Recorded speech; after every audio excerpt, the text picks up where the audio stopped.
Y en este sentido, bueno, ya tenemos a Fernando, ya nos está acompañando. Voy a pasarles con él para que les desarrolle lo que es el reporte de operaciones sospechosas. Y bueno, les recuerdo que las preguntas las pueden dejar por chat con un mail de contacto para que se las podamos responder. Bueno, muchas gracias y bueno, buenos días, Fernando. Un gusto que nos estás comentando nuevamente. Te cedo el piso, como dicen. Muchas gracias. Hola, ¿qué tal? Buenos días. Voy a compartirla.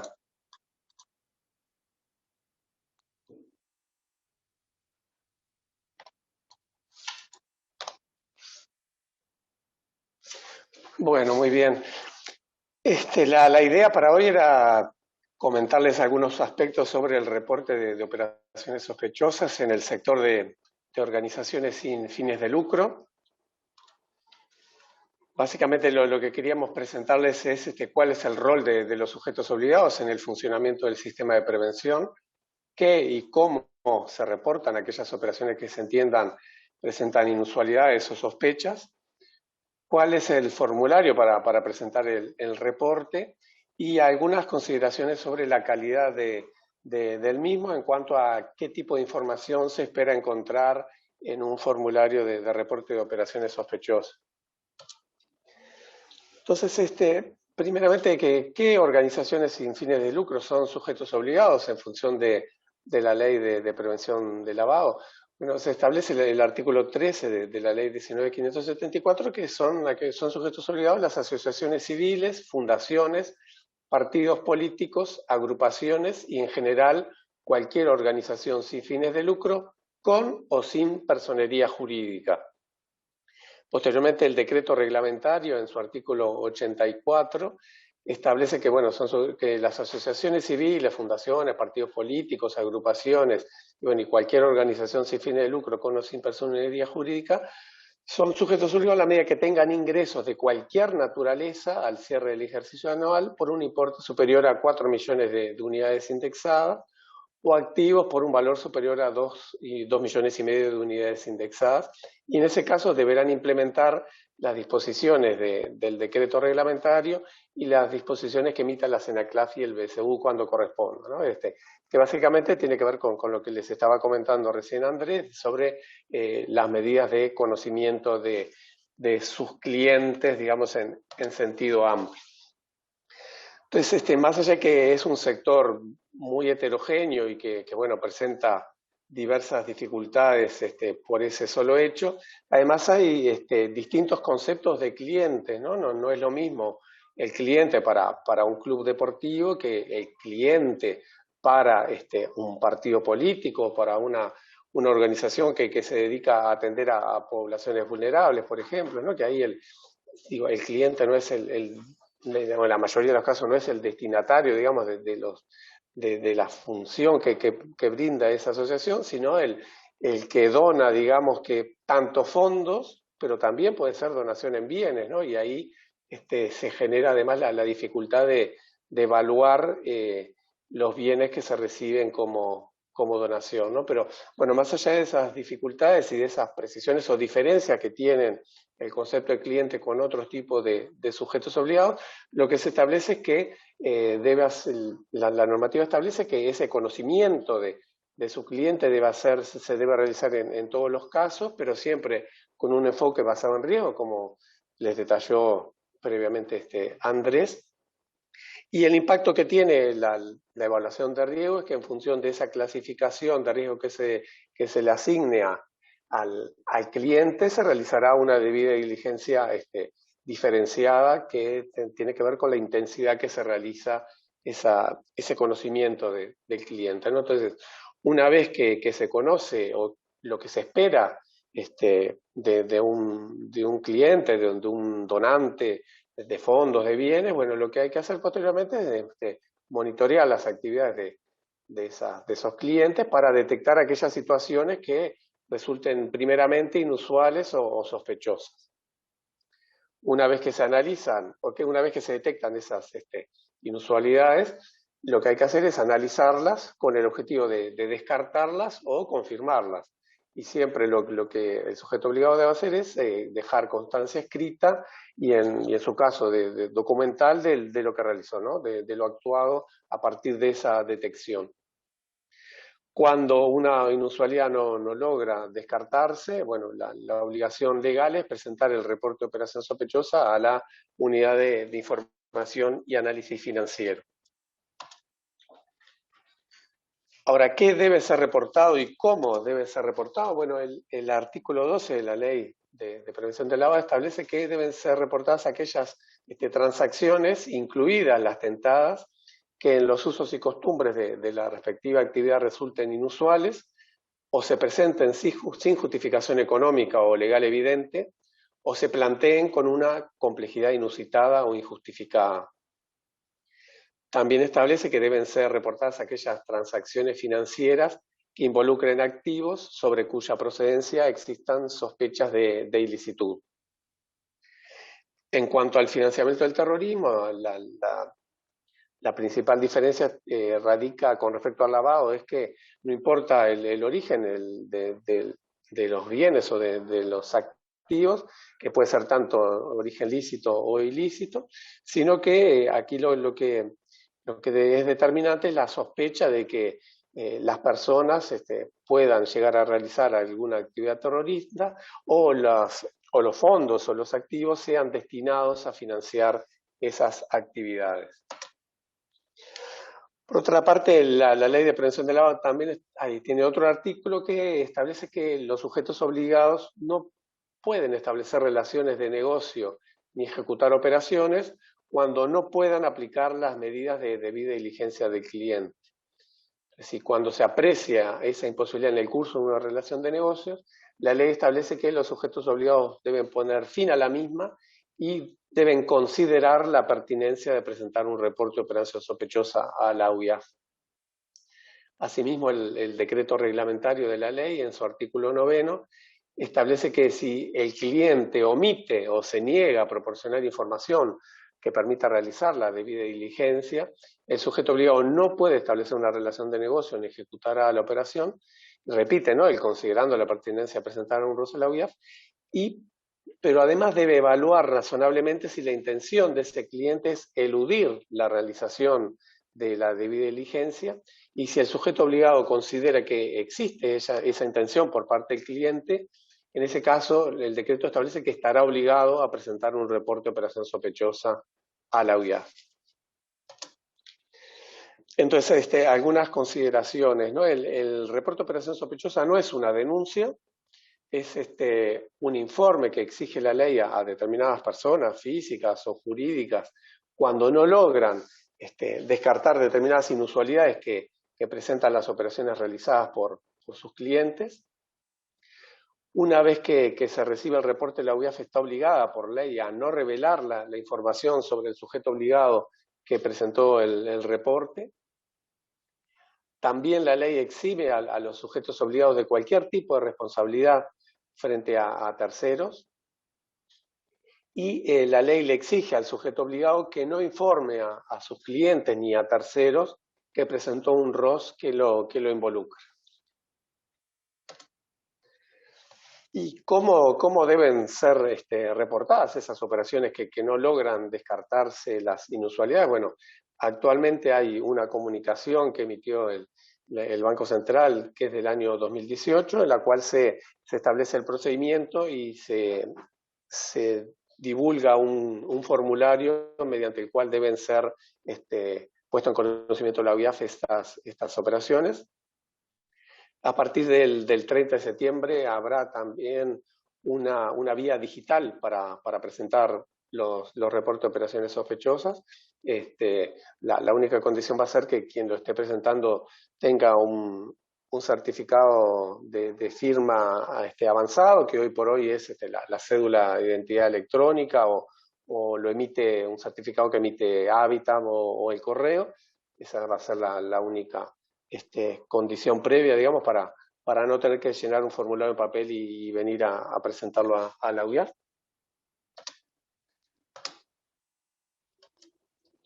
Y bueno, y en cuanto al formulario, que es muy similar el el que va a salir ahora por vía digital y el papel, básicamente tiene las mismas, las mismas partes, digamos. En la primera se presenta el sujeto obligado que está dando información sobre esas operaciones inusuales. Después hay otra parte del formulario en la cual se identifica a las personas que están vinculadas con la operación reportada, y acá lo que se hace es se brinda la información sobre el documento, ¿no? El país que emite el documento, qué tipo de documento es una cédula, es un pasaporte, es otro tipo de documento, cuál es el número de documento, después los nombres, apellidos o la denominación social, en el caso de una persona jurídica, bueno, en qué país nació o se constituyó la persona jurídica, cuáles son sus actividades, en qué país desarrollan esas actividades. Y después, ¿qué vínculo tiene esa persona que estoy incluyendo como reportada en la operativa que es objeto del reporte? Posteriormente hay una parte del formulario en la cual el sujeto obligado debe marcar qué característica presenta la operación reportada, es decir, hay 8 o 9 características que están previstas en función de la experiencia o la historia de lo que ocurrió habitualmente en los reportes de operaciones, y posteriormente hay una que es cuando no cumple ninguna de las que están tabuladas, digamos, y se presentan otras, y que después van a surgir las características de la descripción de la operación que se realiza. De esto después vamos a comentar un poco más adelante.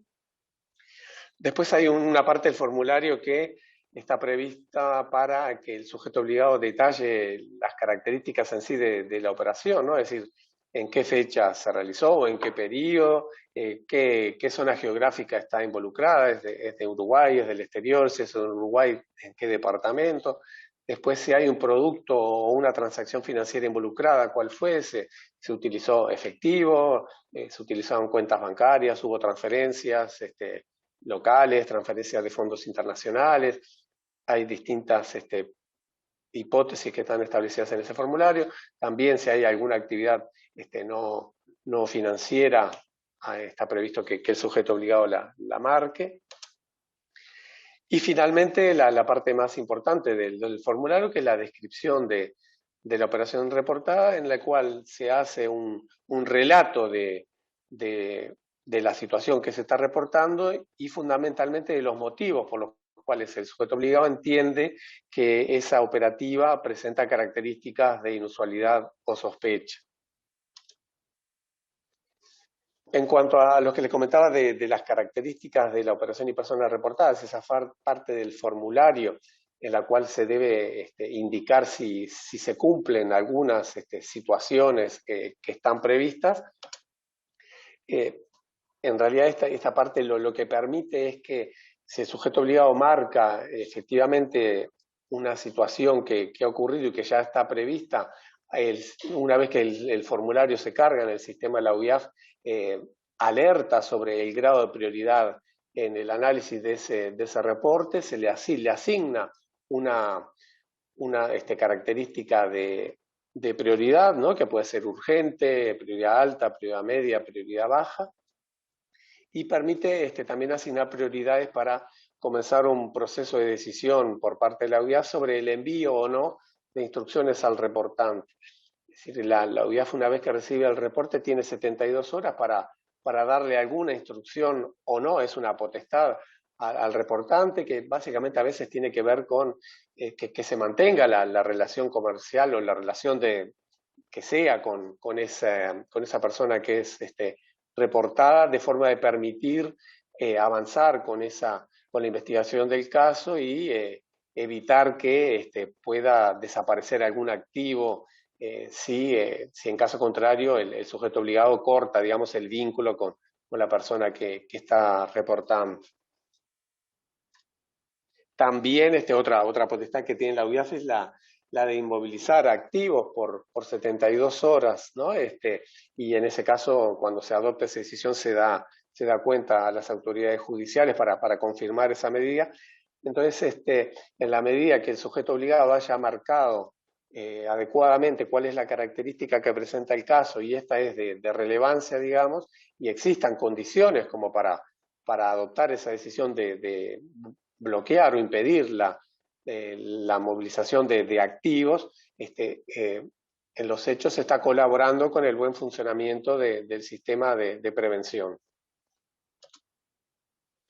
Entonces, ¿cuáles son las características? No me voy a detener en todas porque en este sector en particular que hoy es el objeto de la charla hay muchas que no se dan por las características propias de las actividades, pero les quería más o menos comentar algunas de ellas. Bueno, la más extrema es que la persona que está siendo reportada se encuentra en la lista unificada de la ONU sobre personas que fueron designadas terroristas o que financian actividades terroristas, que bueno, eso no se espera que ocurra, digamos, es de muy difícil ocurrencia, pero siempre hay que tener prevista esa posibilidad, sobre todo en la parte del sector financiero, ¿no?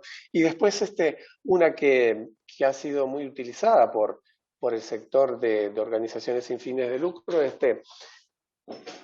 la obligación comenzó a fines del 2017, el decreto reglamentario se comunicó a fines del 2018 y bueno, a partir del 2019 y hasta el momento se recibieron 5 reportes de operaciones sospechosas de este sector que están siendo objeto hoy de la charla, y en todas ellas la característica que se marcó fue que las personas reportadas se encontraban en información de prensa u otro tipo de información que las vinculaba con el lavado de activos o sus delitos precedentes.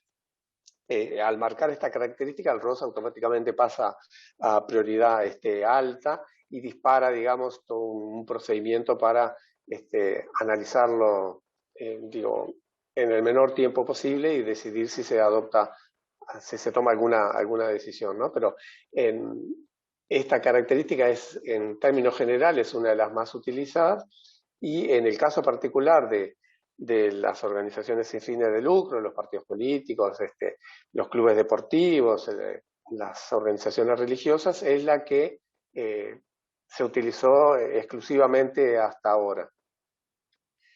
También está previsto que se marque que el caso que se presenta esté vinculado con personas que estén en la categoría de personas políticamente expuestas, que existan indicios que podrían vincular a los fondos a las personas con actividades terroristas o su financiamiento. Cuando la persona que está reportada en realidad no está operando por sí, sino que está operando por otras personas y se niega a brindar información sobre la verdadera persona que está detrás, o le proporciona información pero no justifica las operaciones a juicio del sujeto obligado. Cuando se fragmentan o estructuran las operaciones y no hay una causa razonable para esa estructuración.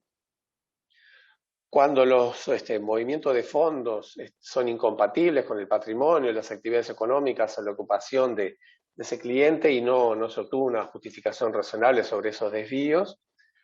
Cuando la persona reportada presentó documentación o información que es presumiblemente falsa.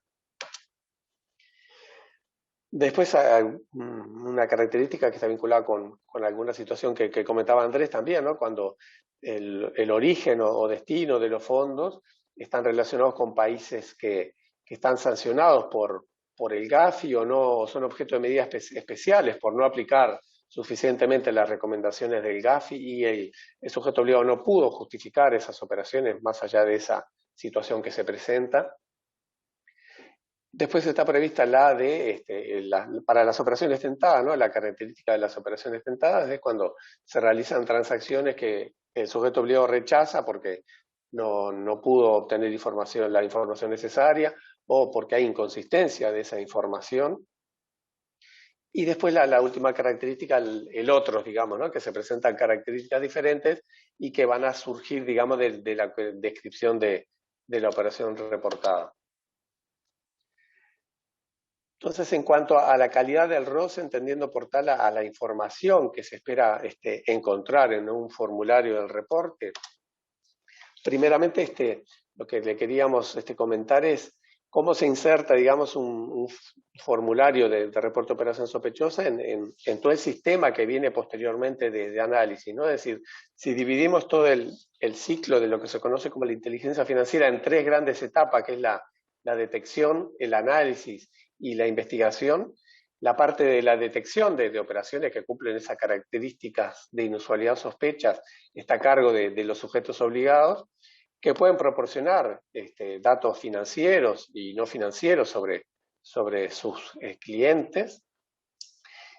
También se recibe información de otras fuentes que tiene que ver también con datos financieros y no financieros, y toda esa información ingresa al análisis por parte de la UIAF, que el objetivo es, bueno, transformar los datos que se reciben en información que sea útil para sus destinatarios, y lo que se trata es de confirmar si esos elementos de inusualidad o sospecha detectados por el sujeto obligado se confirman, y en ese caso se realiza un informe que pasa a la siguiente etapa, que es de investigación, que está a cargo de la Fiscalía, y posteriormente habrá una resolución de la justicia que podrá imponer medidas contra las personas, es decir, por ejemplo, una condena de prisión sobre determinadas personas que realizaron una actividad relacionada con el lavado de activos, y sobre los bienes, ¿no? La incautación de los bienes que estén relacionados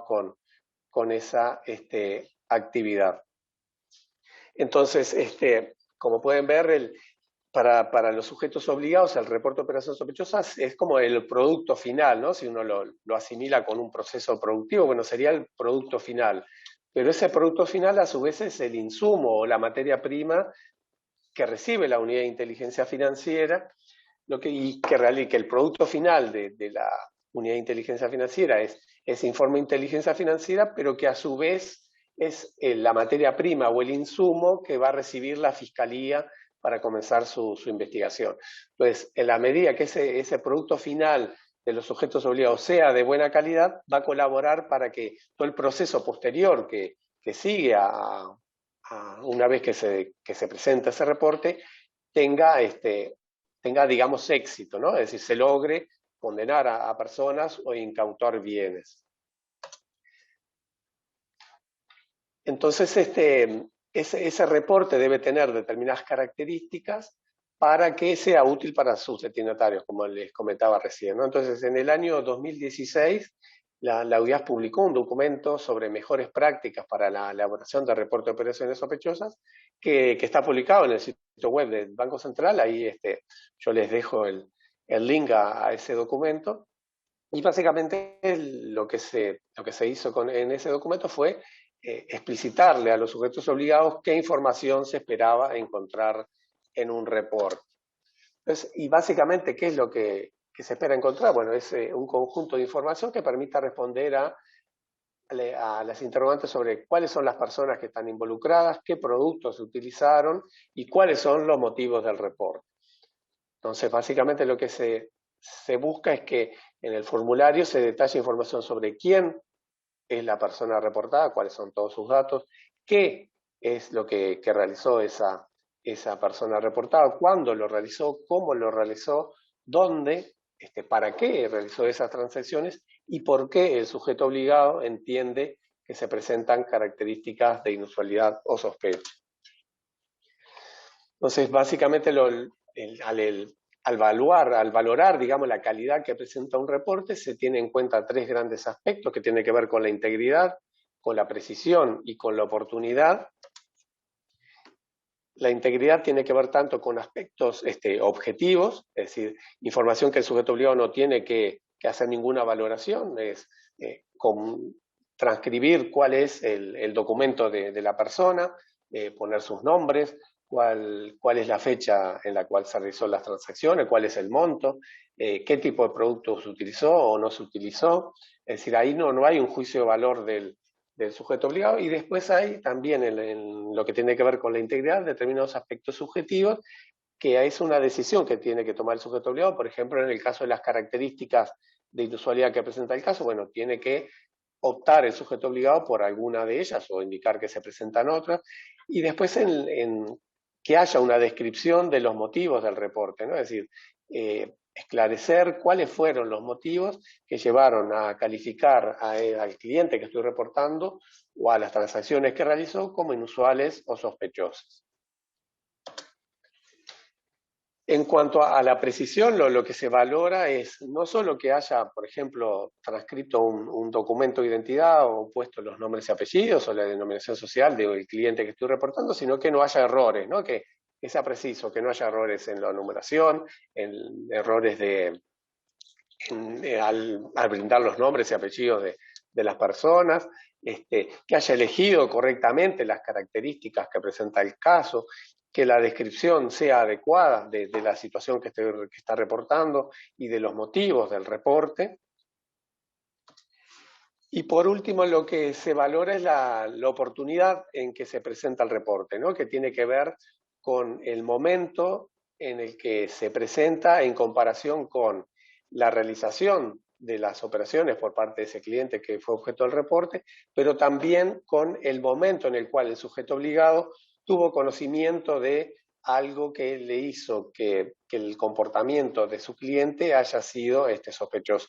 Por ejemplo, yo les comentaba que de los 5 reportes recibidos, en todos se reportó porque había noticia de prensa negativa, ¿no? Entonces, ahí lo que se valora es, por ejemplo, si el cliente, si era una persona que había hecho donaciones en el pasado, cuando las realizó no había nada relacionado con esa persona, pero posteriormente surge una información negativa, digo, que tiene que ser evidente, ¿no? De conocimiento público, y el sujeto obligado se entera de esa información, es a partir de ese momento en el cual surge esa noticia negativa, el sujeto obligado se entera, que empieza a correr el plazo, digamos, para presentar el reporte, ¿no? Entonces, la valoración de la oportunidad en la presentación del reporte es la parte más compleja, porque no hay una receta única, ¿no? Es decir, puede ser que haya transcurrido una semana y sea totalmente oportuno, o en la presentación de ese reporte, desde que lo detectó,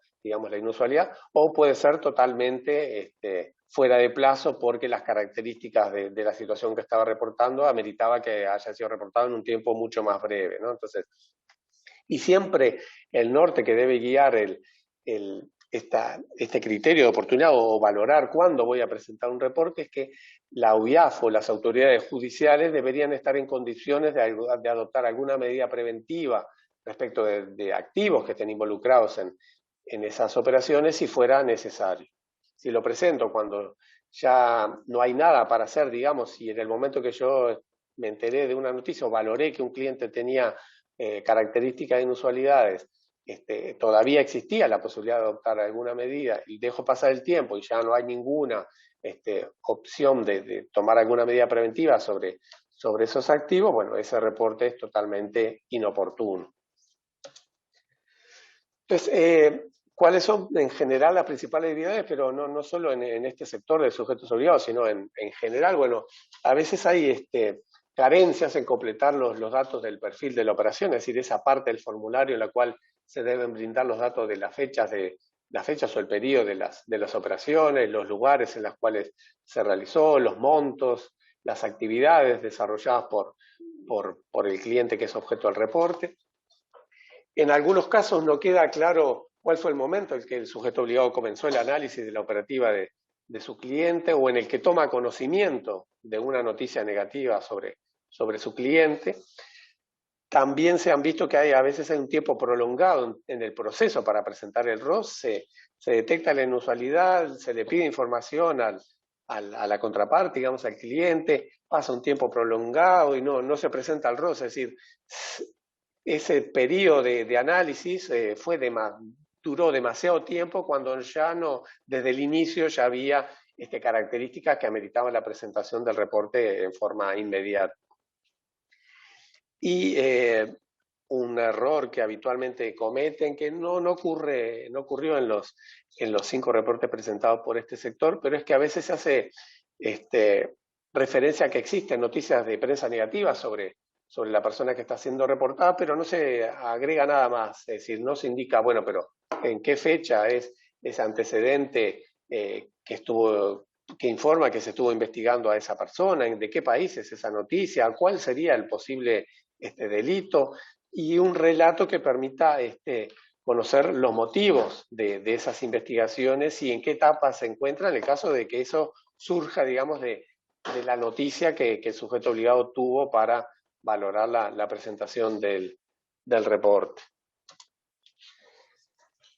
Entonces, este es un sector muy particular porque, por ejemplo, en el caso del sector financiero, la UIAF espera que un banco presente reporte de todos los años, ¿no? Entonces, hay instancias como para valorar la calidad de ese reporte, hacer retroalimentación al sujeto obligado y en que los siguientes reportes que presente, ver una mejora en esa calidad del reporte que permita hacer un trabajo mucho más adecuado.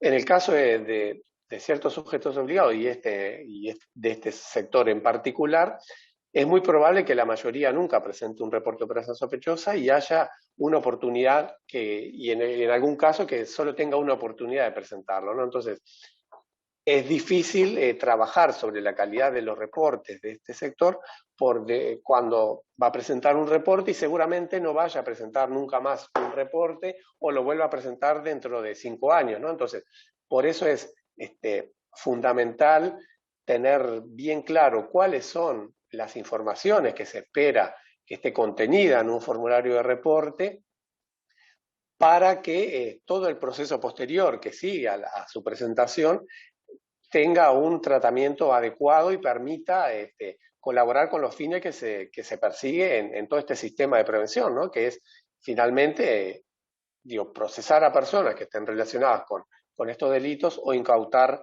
activos que tengan origen en este tipo de actividades. Esta era la presentación que quería compartir con ustedes. Ya vieron que cualquier duda que puedan tener sobre esta presentación o sobre la presentación de los reportes de operaciones sospechosas en general, la pueden enviar al chat. Esas preguntas después me las derivan y les remiten las respuestas, y quedo a disposición por cualquier inquietud que tengan. Pueden comunicarse directamente con la UIAF, sobre todo cuando tengan alguna duda sobre la presentación de un reporte, y quedamos a las órdenes por cualquier inquietud. Muchas gracias, buen día. Bueno, muchas gracias, Fernando, por tu presentación. Siempre un gusto. Y bueno, los últimos avisos que les vamos a comentar son que, bueno, tengan en cuenta que ahora con este encuentro de hoy cerramos la primera instancia de encuentros sobre gestión y análisis de riesgos de los sujetos obligados, y el miércoles se lanza una segunda etapa sobre normativa, debida diligencia y sanciones aplicables, que va a ser muy interesante para tener para todos los sujetos obligados. El día 30 de septiembre va a ser el que se va a tratar todo este tema de normativas, como les decía, de debida diligencia y sanciones para el sector de organizaciones sin fines de lucro. Así que bueno, los esperamos ahí o en cualquier otra instancia que quieran. El calendario de actividades está en nuestra página, así que bueno, está disponible. También les recuerdo que todos los materiales, ya sean las presentaciones del contador Fuentes y la que realicé yo, asimismo como los videos, van a estar disponibles en la página web, también en la noticia de capacitaciones sobre gestión y análisis de riesgos. Y bueno, y prontamente vamos a estar poniendo a disposición también de todos los sujetos obligados guías de cumplimiento de todos los sectores para que, bueno, sea una herramienta más para el cumplimiento efectivo de la normativa. Así que bueno, estén atentos a lo que se está publicando en la página. También tenemos un canal en YouTube que se llama Comunicaciones en ACLAF, que ahí colgamos también videos de interés. Así que bueno, muchas gracias por acompañarnos. Es un gusto contactarnos con ustedes y vamos a seguir en esta política de acercamiento. Por favor, entonces, como les digo, dejen las preguntas que tengan en el chat o en el mail de contacto y les vamos a responder a la brevedad. Es un gusto y bueno, que pasen muy bien. Muchas gracias por todo.